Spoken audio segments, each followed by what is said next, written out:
Yep bakunzi ba Black TV aho mutumbereye hose kandi baramutse ni wa munezero kandi ntangere nyezo zo guhura namwe kaje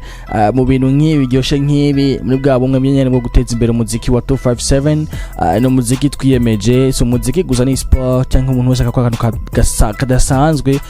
utugenegene muri rusangi turaguteza imbere ukatubwira ko bwati reka dufate tuduzanye uko twese gashakane queen level uyo munsi rero dushaka tuvugane akuvyerekeye navuga ilabele zibiri ngaha mu gisagara ca Bujumbura isanzwe zikomeye cyane ariyo Bantu Boy hamwe na Empire Avenue ubuzima bwazo mbemeze gute hari abandi byameze gute mbega bimeze gute zatanguye gute ziza gute hari bishatazi ingene vyagenze ngene zatanguye ariko uno munsi twafasha keje kubatorokaniza amakuru atandukanye ava hariya na hariya anye ababwira vyerekeye ngene izo label zabayeho ariko gatunda bibutsa yuko mu Burundi hatabayeho label zibiri gusa aba malabel menshi amwe asambuka arandaragumaho arandagagoyagwanye n'inkivyuko onye duye kuri Trust Nobody yari mu Kingorongoro hamwe na Nelson B tukaja kuri Niona label nayo yagiye uko nyene e-commerce services ni nyinshi zoshaka kugenda hariho za Rockstone Kingdom n'izindi zitandukanye zashoboye kuba zitahari kubw'ivyo rero twafashe ino ntego cyangwa no muswa tubabwire muri make ibiranga izi label zibiri ziranga label zibiri Bantu Boy na Empire Avenue kadiyo kuri Empire Avenue irongwe na Sadbisa dore mabafre n'amabuye ni label imaze igihe ihari Westad mumwajije abugene neza ko iyo label yatanguye kuva kera igihe wowe yavuga yuko yasohora indirimbo incyanke yasohora cyangwa na album inkuru y'ukuri niho yataka kuvyumvira agira Ken Empire yamihari aho yakumwe na Ken Spibgiwe yamukora n'ama video cyo gihe 2012 hose avuga ko ico gihe label yari hari kandi akavuga yuko ari mu bantu ari mu wa mbere cyo gutanguza label mu gihugu cy'u Burundi Sadbi label we Empire Avenue gizo n'abari n'ivyo atandukanye harimo umufasha we wari we Nice Benturo asanzwe ari mu beatmaker cyangwa kwa makava cyangwa umuntu bamwita umuntu w'umutundu cyane muri label hariho Miss Erika niwe abantu bagize label nkabisa kandi yuko ahizindwi imwe gusa Best La Music cyangwa BLM bamenyesha ko batakiye muri label ariko kandi bakavuga yuko batari muri label ahubwo yari partnership bafitaniye hagati yabo babiri abari muri label baro babitoje kubabwira batatoje kubabwira Miss Erika Benturo hamwe na Nice kino babwira kuri Empire Avenue nuko gushika ino saha navuga yuko batari gukora gusumba nkuko bakora mu minsi yeza kuko watsko Bento yamazi ikiringo kirenga umwaka kandi mbarasohora masohora indirimbo imwe caraceceka yitwa Finya ubunaka yabandaje n'indirimbo ma featuring Gacugere izina remix canke Appelle-moi yaririmbanye na Masterland bande kandi tubayagira kuvyerekeye Empire Avenue nkuko nabwirwa yatanguye ico gihe nyene ariko kaza kumugaragaro 2017 neza na neza igihe Sadbi yaravuye mu gihugu cy'u Rwanda atahutse acazana Indot Festival agenda akoze niyo label Empire Avenue gushika no umwana w'ikika kwa neza mu zindi label zimwe zashoboye kumwe zimwe zo gutaha ariko yiwe yashoboye kubandanya igenda gushika ku rwego rw'hejuru novuga Sadbi ubuzima bwiwe ndacije gate ku mayang Sadbi yitwa Abakaka Room yitwa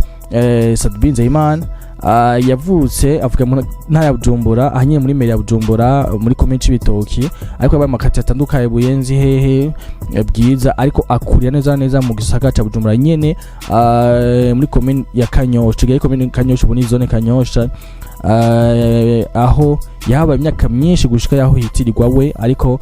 gushino saha wewe so yavukira rwesha batabizi we gusa akunda Kanyosha ko nyene n'abantu bahamukunda mu Kanyosha igico gihe hari 1980 cyane yavuka arakura yavukiye mu buzima atari bwiza cyane kandi atari bigose mugabo aho yavuga we yava muri kanyusha gena muri Vera Maguru agiye kwa Amil ariwe yita papa wiwe amufasha mu muziki yanamudugije muri MA Record sad bigumi 2019 niyo yasohoye indirimbo inkuru y'ukuri acagira album nyene inkuru y'ukuri 2010 yatumye amenyekana gose mu Burundi no makungu w'ico gihe yaratwaye n'ama award atandukanye atwara ama top 10 tube kuri Sanganiro kuri bonesha yigarajya e-commerce services na yaritwara umunirimbyi novuga yuko nk'indirimbo so amabafre n'amabuye mu nyuma inyuma yo ngaho onye yaratwaye amajwi atandukanye nko ku maradiyo yabaye muri vy'umwaka indirimbo zo Feel Love na No Love zaba indirimbo z'umwaka kuri Buja FM mu nyuma atwa amahiga atandukanye muri Buja Music Awards BMA yabaye umuririmbyi novuga yuko atwaye ubushimwe butatu cyarimwe aho vyabaye ryambere ngambwe cy'ubundi muri izo twabaye urivyo butatu cyarimwe inyuma ya Prince Tele 6 mu 2014 cyane gatatu ko imani henze igihe haba isangano kuri bonesha yaracakoresha na David Calment canke iganga yakoresha na David Calment ubwiwe ine makuru babwiye ku vyerekeye Impa Avni nkuko nababwiye kana nababwiye ko Best Love Music takiriyo nubwo itari inariyo n'ubundi ari partnership hagati y'abagabo babiri dusembera ubu naho kuri Bantu Boy irongowe na Big Fizzo ni Bantu Boy za muzi nanyi yatanguva kera ariko zina rya Boy ryaje kera aho bamwe mwagitira ngo ryari zina ryabo haso haje n'umuntu ava mu gihugu c'u Uganda muramwibuka yaje avuga ati umugati anyivye izina ryanje ntiryaigiwiwe mu nyuma Aceboy byo aravuga ati je Bantu Boy na propose Big Fizzo ko ryo kwitwa twokwita label ya canke Bantu Boy ibintu vyuko oya Fizzo akavuga ati nigi wanje nanje bose bari gwana yarantu wesha atandukanye muri ico gihe Bantu Boy yatangura Big Fizzo ariko umutwe tuzi wa mbere yasigninze muri Bantu Boy Entertainment cha Bantu Boy label yari Double J once again kuva mu ntara Gitega aho yasanzwe ari muri e-commerce services agisinyaho nyene niho tuva ko nakiri akiri mva mu ntara Ngozi muzi yadugije koko cyane na Masterland hamwe na Ashley Diva na Oscar Fashion aho akiri aje ava mu ntara Ngozi aza mu gisagara ca Bujumbura aje kurondera ubuzima atakikimuzanye ariko biciye mu muziki ko yaza aririmba amakora bari ivyo atandukanye mufashe kuboko abana bari anya ariko gushika Big Fizzo we yavuga ati kana gufata umugukoko nawe ndagufashe ubwo nawe ufise impano zitandukanye ndafise impano ufise impano zikomeye cyane cyamufasha Big Fizzo gushika nubu inyuma ngaho on Aceboy na wacaravugwa ariko Aceboy avuga ko yarasanzwe anariyo gusa mbwa bwavugwe kubera yuko ku batabizi inkuru bahane exclusively ngaha nyine kuri Black TV inkuru nababwira ishushe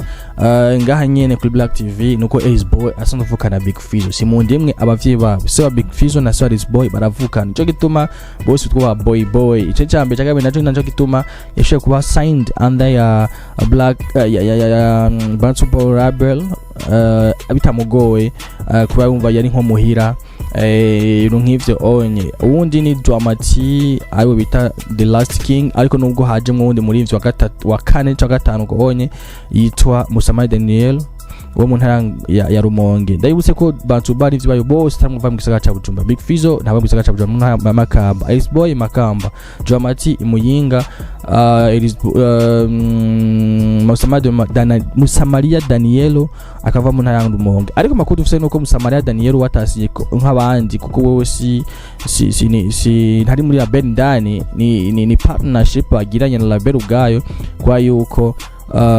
mu manager bashaka kufasha ibintu bitandukanye muri label kandi abibuza yuko label itangura nta ndimba basoranyije ariko mu gihe Aceboy amaze kuvuga ko amaze kuja muri label hacasoka indirimbo nyinshi zitandukanye gushika naho bavuga yuko Aceboy ashaka kwafasha ko yandika abantu muri Bantu Boy kiri ko ashaka kwandikirwa n'indirimbo na Aceboy nyene canke yazasugwa cyako ko tazose ziririmbwa urumviza ni touch kitanzania bakavuga ko Aceboy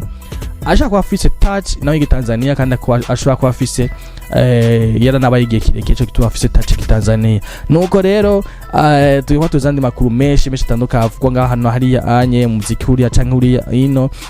kama wademu gyohegwa na Black TV gira subscribe na like na comment mumenye vyinshi vyerekeye muziki w'u Burundi na sport wanashaka n'ubundi buzabutandukanye ndakunda cyane yari bi kuri micro